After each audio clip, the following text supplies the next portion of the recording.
पिछले कुछ टाइम में एसएमई आईपीओज ने जो बम्पर लिस्टिंग गेंस दिए हैं वो देखकर अब एसएमई सेगमेंट में retail participation day by day बढ़ता ही जा रहा है। लोग बिना कुछ सोचे समझे सिर्फ ग्रे मार्केट प्रीमियम के भरोसे एसएमई आईपीओज में अप्लाई कर रहे हैं। जो चलो फिर भी समझ आता है कि लोग लिस्टिंग गेंस की तरफ देख रहे हैं, लेकिन कुछ केसेस में तो जिन आईपीओज की ग्रे मार्केट में बिल्कुल डिमांड नहीं है वो भी 4-5 गुना ओवर सब्सक्राइब हो जाते हैं। और जहां जीएमपी 70-80% है वो आईपीओज तो फिर 2000 गुना ओवर सब्सक्राइब होते हुए भी हमने देखे हैं।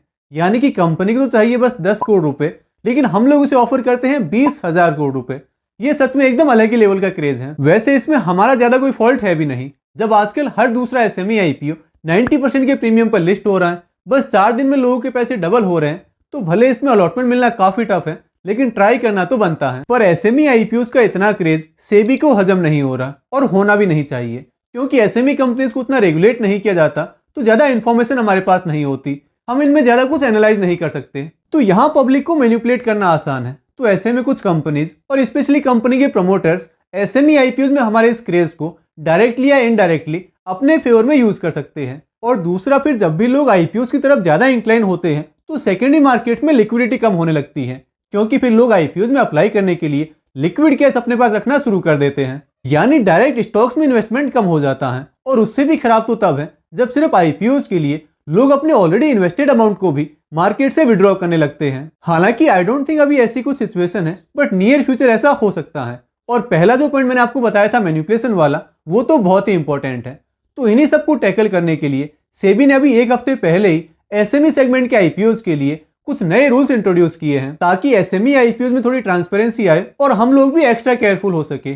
वैसे पिछले साल भर में ही एसएमई आईपीओज को लेकर सेबी का ये शायद तीसरा सर्कुलर है।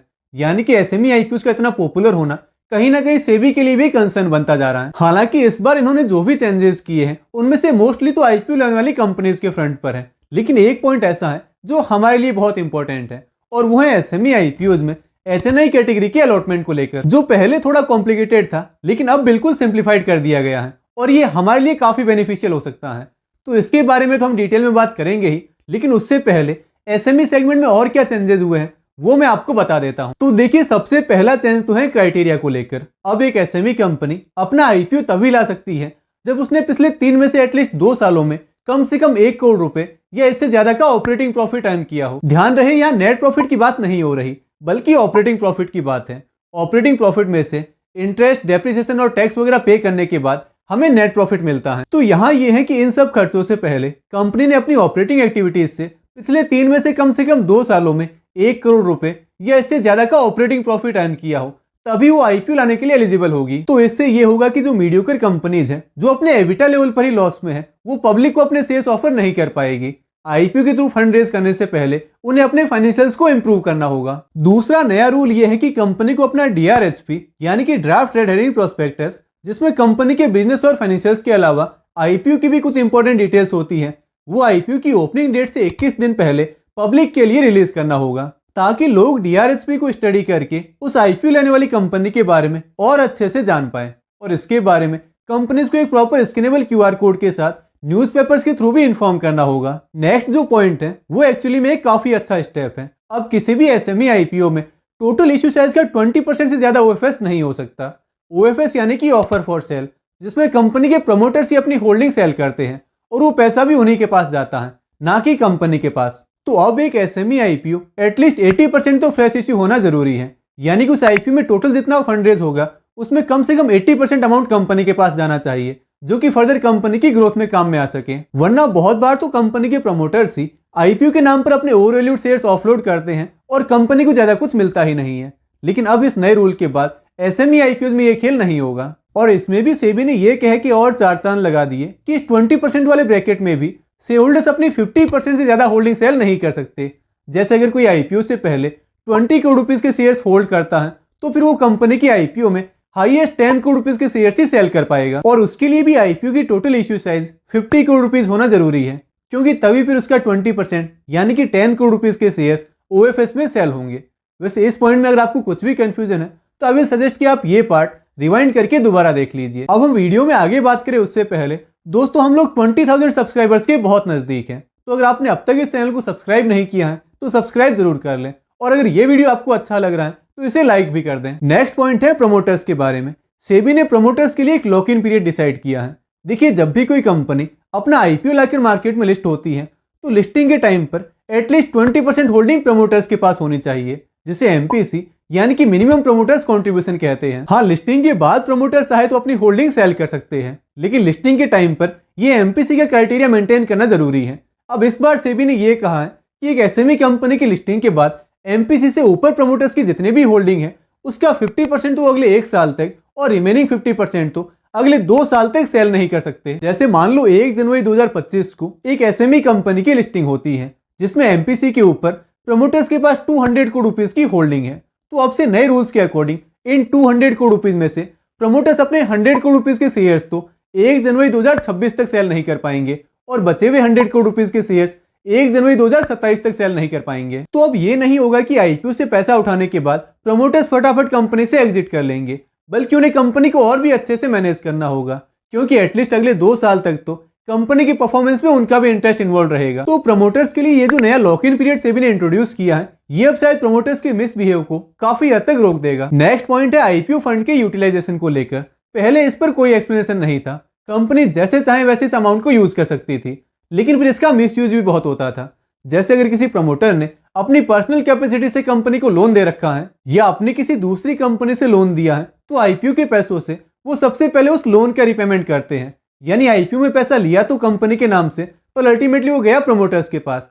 लेकिन अब सेबी ने इस पर भी रोक लगा दी है। अब आईपीओ के पैसों से प्रमोटर्स या उनसे जुड़ी किसी भी पार्टी के लोन का रिपेमेंट नहीं होगा। हाँ, अगर बैंक का कोई लोन है या बाहर के कुछ लोन्स हैं तो उनका रिपेमेंट किया जा सकता है। इसके अलावा बहुत बार आईपीओ लाने वाली कंपनी उन पैसों को कैसे यूटिलाइज करेगी इसका प्रॉपर ब्रेकअप नहीं देती, वो बस एक टर्म मेंशन कर देते हैं, जनरल कॉर्पोरेट पर्पस।